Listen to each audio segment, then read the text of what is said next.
like, share, and subscribe, and ring that little bell, so you notified when new videos drop. I am exhausted, ladies and gentlemen. I just want to say, going in, I am absolutely cream cracking. I just took the dog for a walk, right? I went around the block. It's about a 10-minute walk.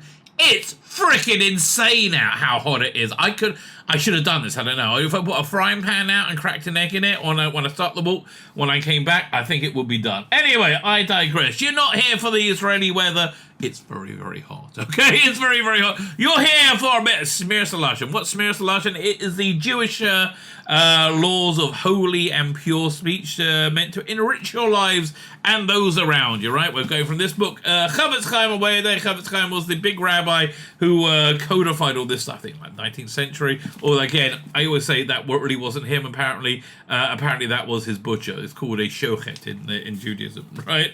I don't know if that's true either. It could be anyway. Anyway, so we got 2 pages to go. We do each day, which hopefully will keep us in the zone, right? Will keep us in the zone. Man, I see. You see how old this is? Oh my God! Here, let's see if I can get this on camera.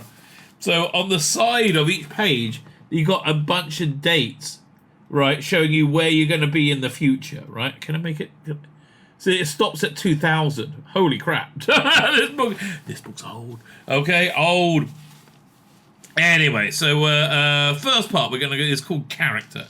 It is forbidden to say somebody possesses a negative character trait.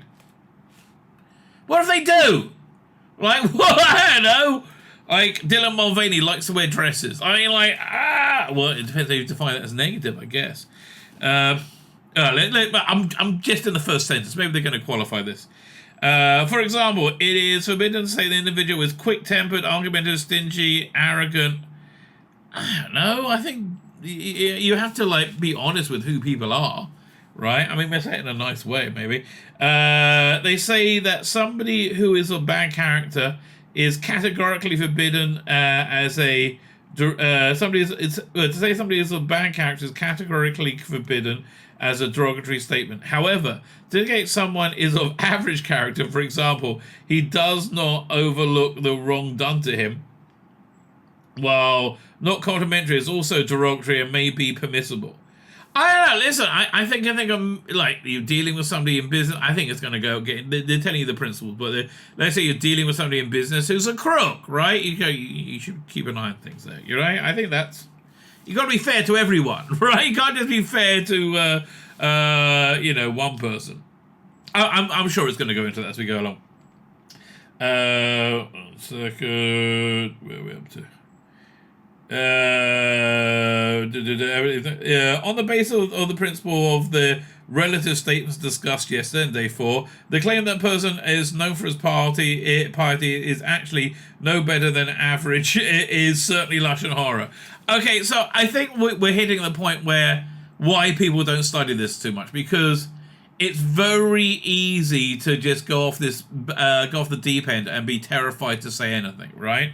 I believe this is like setting up the goalposts, right? And we're going to have qualifiers into that as we go along, because there's so many options when it's meritorious to say something negative about one's character traits. Okay, let's see what the next thing is. Claims and counterclaims, lies, damn lies, and statistics. Rabbi Yochanan ben Dahavi said, "Do not distance yourself from a quality that is without limit. Do not distance yourself from a quality without limit from labor that is without end." I guess goodness and charity? To what can this be compared? I don't know.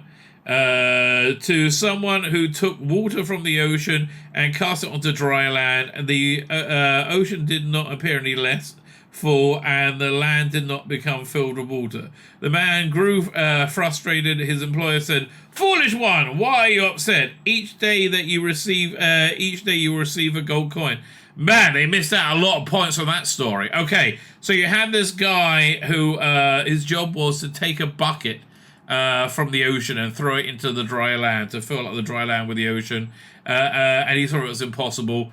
And then the employer said, "You're getting paid by the day anyway. You enjoy." Right, it doesn't matter if you can do it.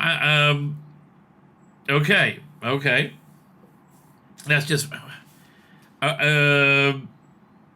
okay, so you're saying you should do that, with a smile, even though it's completely impossible. Okay. The quality of which the sages refer to is Shmir Zalashan, guarding your lips from speaking evil. The evil inclination seeks to discourage us from striving to develop this quality by way of the following argument. What benefit will it? What benefit will you have from studying the laws and concepts of proper speech? Well, hopefully it makes our lives happier. Are you really capable of guarding your tongue all your life? It's not so hard.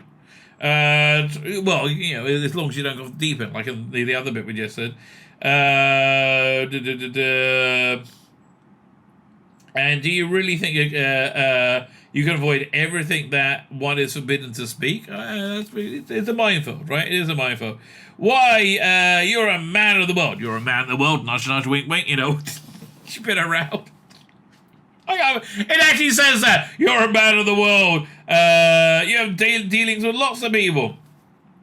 Don't even attempt to acquire this quality. It simply cannot be done, right? Guarding one's tongue requires constant vigilance.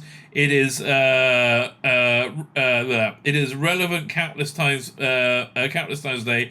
Every day in a person's life, it applies to virtually every situation that can occur between man and his fellow. I guess between man and God as well.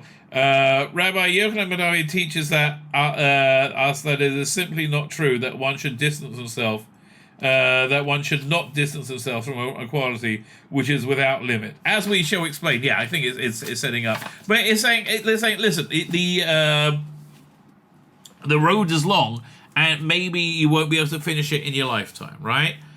That's fine, right? That's fine. I as far as I understand, everything in life is about the direction you're going. You're either going up and you're connecting more to God, or you're getting further away. I think right now is a very confusing period in history because there's a lot of darkness in the world, right? It's like God's still there, and again, I believe in God. God's still there, but He's allowed there to be curtains drawn.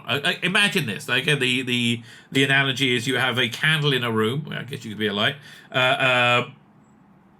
And you can see it fine. Then you draw a thin curtain across the room. You can still see it, but it's diffused. And another curtain, another curtain, another curtain, another curtain. We're in a time, I think, of ultimate darkness, right? God's still there, right? But it's very, very... I'm talking from my own perspective. I'm finding it... Which is why I'm doing this, one thing. I'm finding it very hard to see God in my everyday life, which I used to be able to... very easily. There's all these terrible things, like the transgendered surgeries on kids. And there's nothing... that's good about the world right now, that's coming in the last few years. Because I think we're in a period where God is concealing his essence, his light. So it's very, very difficult. So it seems like an impossible task. Whenever you hear the voice and you say, you can't do this, that's impossible, that is always, what you Christians call Satan, or we call the Satan, right? That is all, because that's the Satan's really main tool, to scare you, to make you think it's hopeless, to make you think you don't have a chance, right? That is the Satan's main weapon, right? Smoke in mirrors. Doesn't matter if you don't achieve it, right?